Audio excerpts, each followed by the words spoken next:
Hello, YouTube. So I am back in the US. I moved here, a little over 6 months ago for a job, and I had this grand plan. Some of you may remember. I was going to move to the US for work and bring my family up, move them up to the United States from Ecuador so that my kids could finish school in American schools, because I believe that not so much the value of the education, the quality of the education, but the value of the degree was higher. And a lot of people criticized my plan, told me I was going to regret it, told me I was wrong about my ideas about education here in the US versus education in Ecuador. Typical YouTube comment trolling, but also there was some, in hindsight, some good information there from some of my viewers.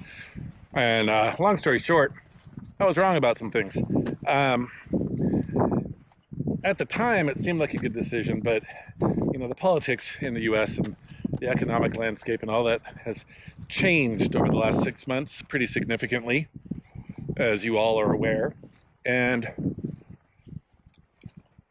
my family, specifically my oldest son, is not excited to move here now. He thinks it's a bad idea. He doesn't want to do it. And I don't blame him. I also have a much kind of darker outlook for the future in the US. Specifically, I think we're going to go through a lot of economic hardship. And I think, a beetle. Cool. I think there's going to be a lot of difficulty for my Ecuadorian family and a lizard. I don't know if you guys can see him. He's pretty well camouflaged there, but maybe you can catch the movement when he runs. Check out this lizard. He's looking at me. There he is. Can you guys see him?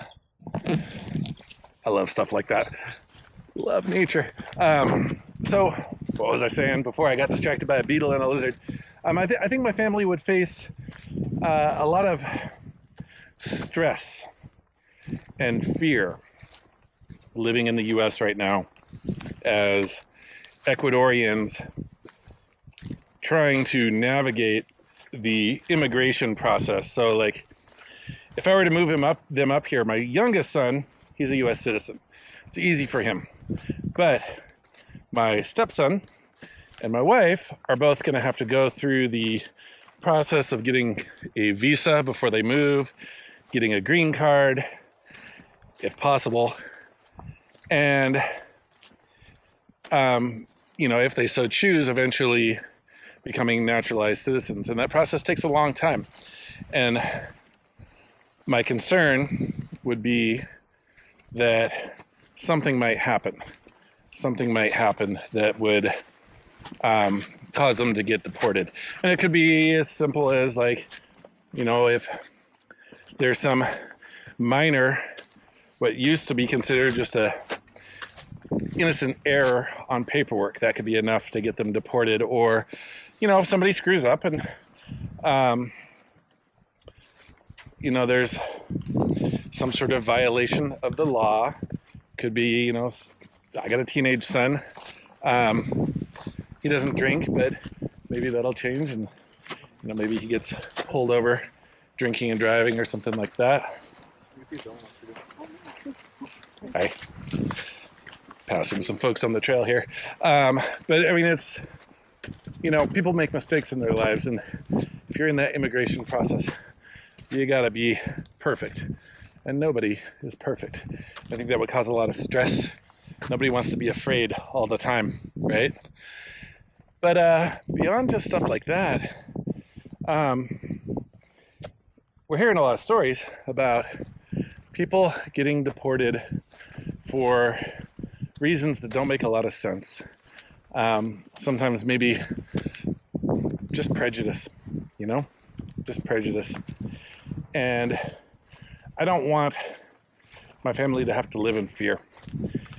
living in fear while they go through the process of becoming citizens in a country that sure seems like it's on the decline and might not be the place they want to live after all. So, change of plan. Not moving the family to the U.S., at least not for the time being. Going to try to get tourist visas for them so that they can at least come visit. And I'll be flying back to Ecuador whenever I can get vacation. I already went for a few days over Christmas. Gave you guys a video from New Year's.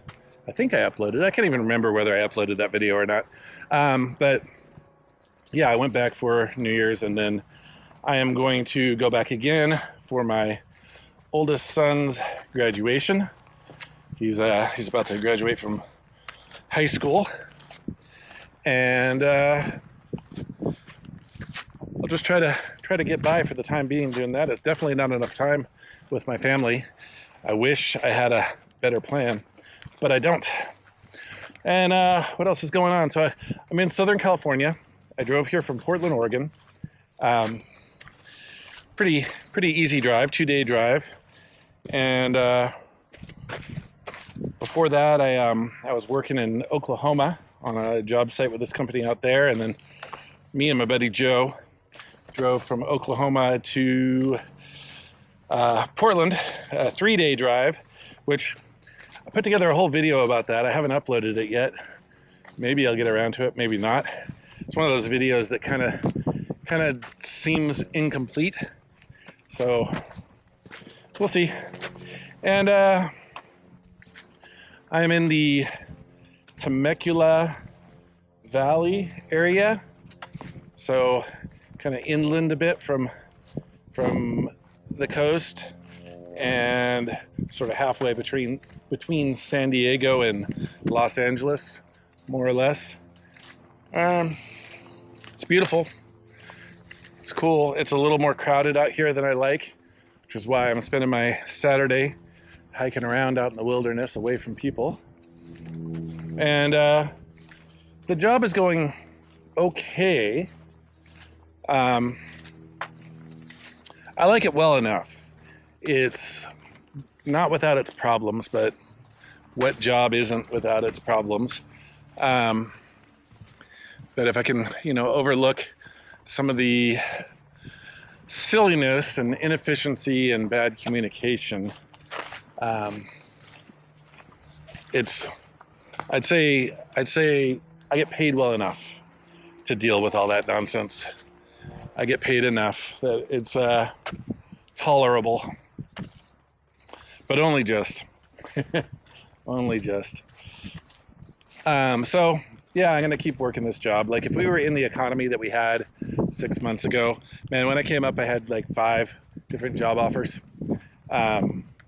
Several of them, in this over $100,000 range, and I was like, all right, I've got my choice of jobs right now. And a couple of them were pretty attractive, but I wanted to try this because it's working in the renewable energy sector, which I was excited about learning more about. B, it's learning some new skills. Well, it's kind of related, but learning new skills. And C, it was in the U.S. And the idea was, like I said, to move my family up here at the time. So I chose this over some of these other job offers overseas. And I don't want to say I regret it. I think a lot of that overseas contracting work is sort of a low-hanging fruit for budget cuts and reducing government spending, because a lot of it is really, really inefficient. And so it's possible some of those other possible jobs I was looking at would have just disappeared out from under me real quick. So I don't regret choosing this over those. But if we were in that economy that we had 6-7 months ago, I'd probably still be scouting around for other job opportunities. But the economy's changed pretty significantly, and I think we're going to go into a recession. So it's probably not a great time to try to change jobs. It's a good time to hunker down and really establish myself at the job I got right now to play it safe. Hopefully. Can't predict the future, but you can at least try to prepare for it. Now I'm going to just show you around this Santa Rosa Plateau Ecological Reserve while I walk around, now that you're filled in on the life updates, what's going on, for everyone that wonders or cares about what's going on. Oh, the other thing that's going on, man, the prices. I got myself a $65 haircut, and it wasn't worth $65, so that's for damn sure. I can't believe how expensive stuff is out here. Another lizard. Check out that. Check out that lizard. Look at him, just sitting on a rock. Cool. Lizards are my spirit animal. Don't ask me to explain. All right, let's show you around.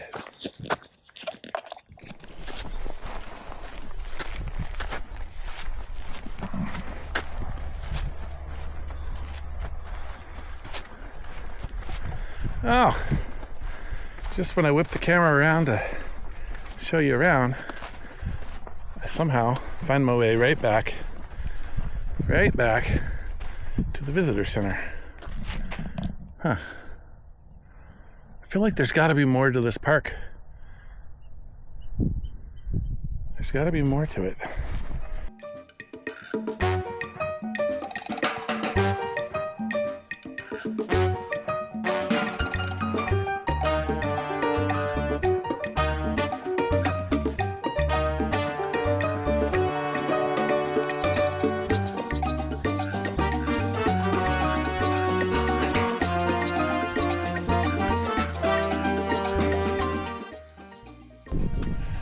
"9,000 acres of protected land and trails," so there's got to be a lot more than what I found.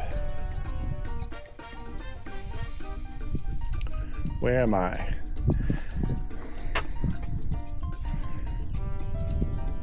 I have no idea where I'm at. I probably just hiked around here, I'm guessing. Is there a "You Are Here" spot on here? Visitor Center. Okay. So I had to have just hiked around here.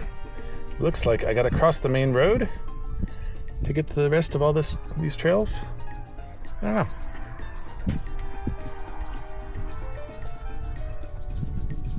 It's also saying $4 on here, and they charged me $6. Interesting. So I can see there's a lot of very cool stuff out here that I have not found. Okay, there's Waterline Road. So I got to that right there, Waterline Road. I could have gone this way and hiked all this, but it's not a loop. If I'd gone out that way, I would have had a long hike back. I guess that's it. I guess I'll come back another day, maybe tomorrow. Cool enough.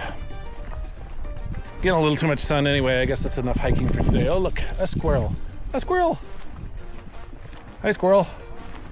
All right. And I'm kind of hungry. Time to go get some food.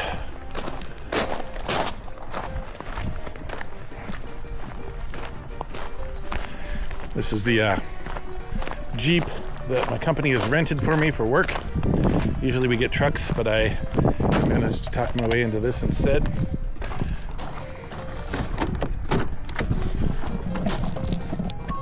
And I guess that's it for today, huh?